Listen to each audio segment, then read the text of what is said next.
There were a couple of other issues I wanted to ask you about, Mr. Patterson, but I have to ask you first if you wish to make any comment on what we've seen unfolding in the United States today. I am alarmed. It has horrendous implications. This country, or that country rather, boasts of being a shining democracy. That invasion of Congress is totally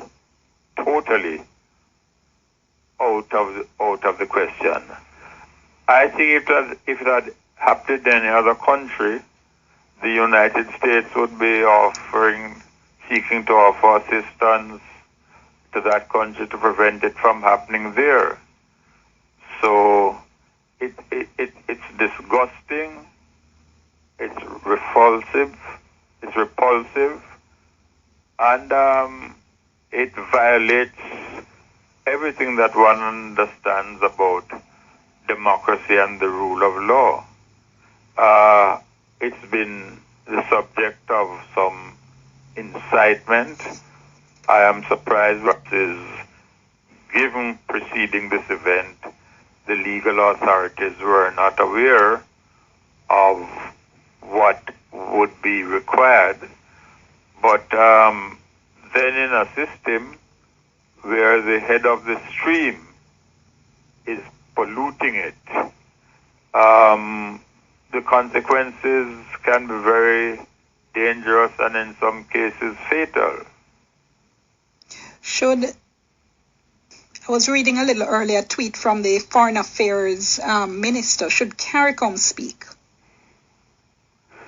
Well, whether we speak individually or CARICOM as a group must depend on the consultations which have to take place. I think the one doesn't prevent the other. I think an immediate response is required from any government committed to democracy and the rule of law.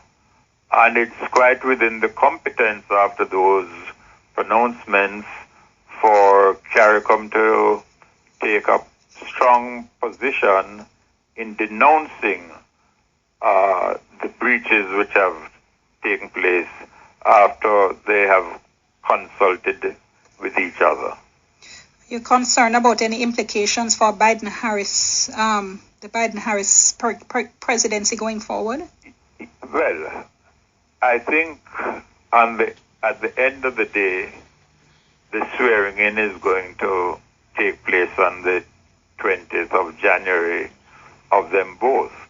What I find to be of great concern is that even with a 50-50 Senate, which they now have, it's going to be impossible for the team to embark on its determination to unite the country.